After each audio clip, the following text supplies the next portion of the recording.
Hello guys, today on Kids Dream Toys we got the Nick Jr. Dora's Favorite Fairy Tales 6 Magical Stories. Jack and the Beanstalk. There once lived a widow who had a son named Jack. They lived in a small house and one cow. They were so poor that all they had to live on was milk the cow gave them every morning. Then one day the cow gave no milk. "It's market day today," said the widow. "We must sell the cow." Jack said, "Okay, mother." Taking the cow by the halter, he started for the market. Before he got very far down the path, a little funny-looking old man jumped out of the bushes. "Good afternoon, Jack," he said. "Good afternoon," said Jack, wondering how the stranger knew his name. "Where are you going?" asked the little man. "I'm going to the market," said Jack. "I need to sell our cow." "Well, I have a better idea," said the stranger. He pulled 5 beans from his pocket and showed them to Jack. "I'll trade you these 5 beans for the cow." Jack started to back away. "That doesn't sound like a very good trade," he said, holding the cow's lead very tightly. "Oh, but it is," said the man. "These beans are magical. If you plant them tonight, by morning they'll grow up right to the sky." "Really?" asked Jack. "Yes," said the little man. "It's true." Jack looked from the cow to the man. After some thought, he decided to make the trade. He had never seen magic beans before, and he was very anxious to see if it worked. Jack ran home, and he didn't have to go very far. "Back so soon, Jack?" asked his mother. "I see you haven't got the cow, so you must have sold her. Well done. How much did you get for her?" "You'll never guess, Mother." Jack wore a grin spread from ear to ear. His mother beamed down at him. "I see you must have done well. Did you get 5 gold coins or 10? Jack shook his head. His mother's eyes widened. "Did you get 15 or 20? she said helpfully. "No," said Jack. "I told you never guess. Look at these." He held his hand to show his mother the beans. "They're magical. Plant them overnight and—" Jack did not get to finish explaining about the beans because his mother started to yell. "What have you done? Are you such a fool? You give away our only cow for 5 measly beans." She grabbed the beans from Jack and threw them out the window. "Off to bed," she yelled, "and there will be no supper for you."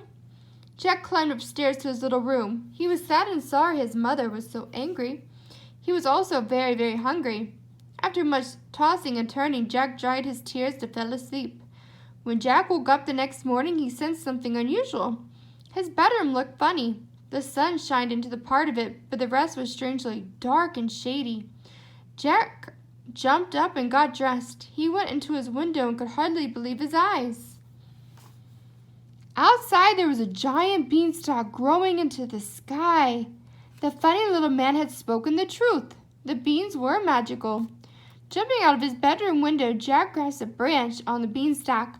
Looking up, he was even more amazed. The beanstalk had grown higher than the clouds. Jack couldn't even see the end of it. He started to climb up, higher, higher, higher still. After 15 minutes of climbing, his arms were tired, but he still hadn't reached the top. He went past the clouds, and finally the beanstalk started to narrow. Climbing higher, higher, and higher still, he finally made it to the top. Jack hopped off and found himself on a long, broad road.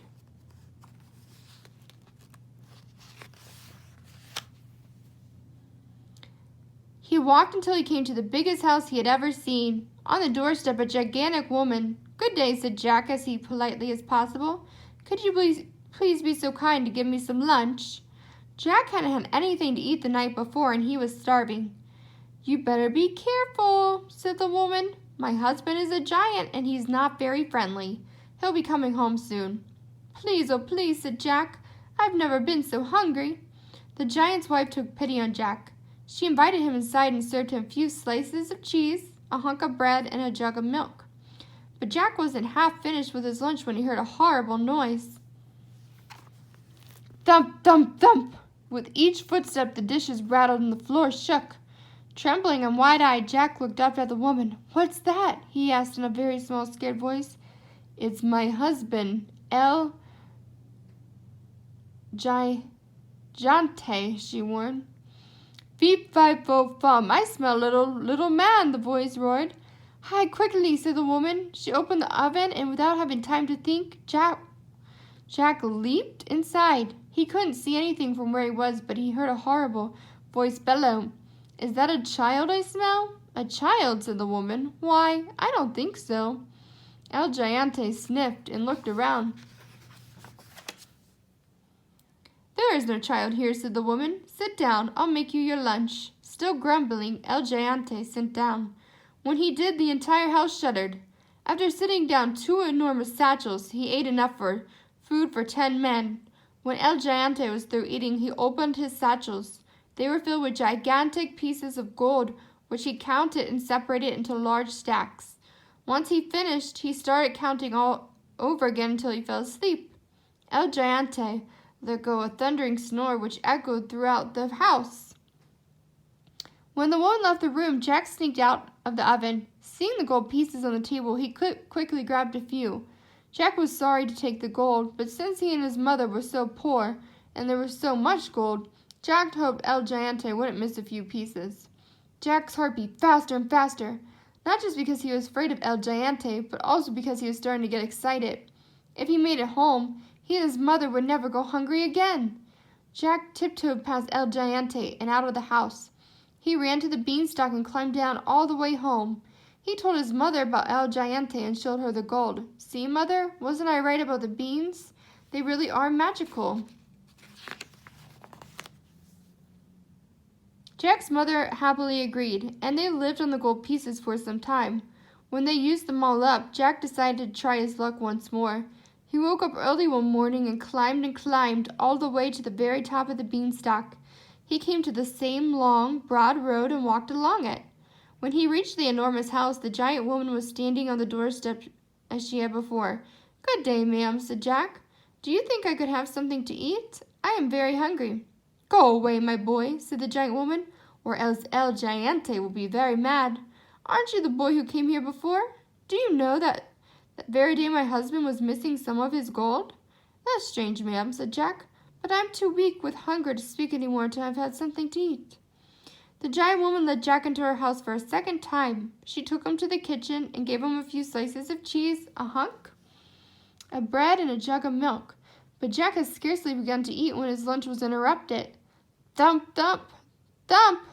The sound was so loud it made Jack shake in his boots. The giant woman opened up the oven and Jack flew inside. Moments later, El Giante walked into the room. "Fee, fi, fo, fum, I smell the smell of a little man," he bellowed. "I don't know what you're talking about," said his wife. El Giante just grunted and sat down to lunch, with enough food for 10 men. After lunch he grunted, "Wife, bring me the hen that lays huevos dordos." Moments later she set the hen on the table in front of El Giante. When Jack spied the hen with his eyes wide and the hen looked so sad and scared she was shaking, El Giante shouted, "Lay!" and the hen laid a golden egg. "Lay, lay, lay!" El Giante demanded. He wouldn't let up, and the poor hen had to continue laying egg after egg. Nodding his head, El Giante yawned with a great big yawn, and he fell asleep. Like the last time, the entire house shook with snores. Jack crept out of the oven and started to tiptoe towards the door, but the sad little hen caught his eye. "Poor thing, I better save you," Jack thought. Just as a wink, he grabbed the hen and was off hurrying towards the door. But as he opened the door, it gave a loud creak, waking El Giante. Just as Jack got out of the house, he heard El Giante call, "Wife, wife, what have you done with my hen?" And the wife said, "Why, my dear, I have no idea what you mean." Jack raced off to the beanstalk as fast as his little legs would carry him. He scrambled down the stalk as quickly as he could with the hen tucked under his arm. When he got home, he showed his mother the wonderful hen. "Hen, will you lay?" he asked the bird as he softly stroked her feathers. It only took a few seconds for the magical hen to lay a golden egg. Jack's mother clapped her hands with delight. "That's wonderful, Jack," she said. Jack just smiled. "It is," he said, "but she's very tired. I'm going to make her a nest out of some straw." The next morning, Jack woke up. He went to feed the hen and saw that she lay another golden egg. "Thank you," he said. The hen closed her eyes and took a nap. Each morning after that, when Jack went out to feed the hen, she laid one new golden egg. Jack and his mother lived off the golden eggs for quite some time, But as the days passed, Jack began to wonder what else might he see at the top of the beanstalk. One fine morning he woke up early and hopped onto the beanstalk. He climbed until he reached the top. But of course he knew better than to go right into the house of El Giante. He hid in a bush by the front door until the giant woman came out with a pail to fetch some water. Then he crept into the house and hid inside a large pot in the kitchen. It wasn't long before he heard El Giante cry, "Fee, fi, fo, fum, I smell the smell of a little man." His wife, setting down her pail of water, looked out to him, surprised. "I have no idea what you're talking about." "I smell him, dearie, I smell him," El Giante insisted. "Really?" asked the wife. "Well, it must be the little man who took your gold and the hen that lays huevos gordos. He's sure to be hiding in the oven." El Giante and his wife rushed to the oven and opened the door, but of course Jack was not there. So El Giante sat down for lunch and ate enough food for 10 men. Every now and then he looked around, muttering, "I thought for sure I'd smell a fresh one." He got up to search for among the pots and pans and behind the refrigerator, but luckily he did not look inside the pot where Jack was hiding. After finishing his lunch, El Giante called, "Wife, wife, bring me my golden harp." So she brought him and set it on the table in front of him. El Giante yelled, "Sing!" And the golden harp sang beautifully. Jack, who was peeking out from the pot, gasped. The sound was so beautiful. But when Jack looked closer, he saw the golden harp was crying golden tears. Aww. And Jack knew that El Giante was so cruel to the golden harp as he had been to the hen that laid the golden eggs. Jack thought he'd better rescue her. When El Giante fell asleep, his snoring drowned out the music. Soon his wife left the room, and Jack climbed out of the pot. He got down on the ground and crawled on his hands and knees as quietly as a mouse. He climbed onto the table and, grabbing the harp, leaped back onto the ground. The harp was so surprised she gave a little gasp and stopped playing. In sudden quiet, El Giante woke up and saw Jack running towards the door. Jack ran as fast as he could with El Giante chasing behind him. When he got to the beanstalk, he jumped onto it and began to climb down as fast as his arms could take him.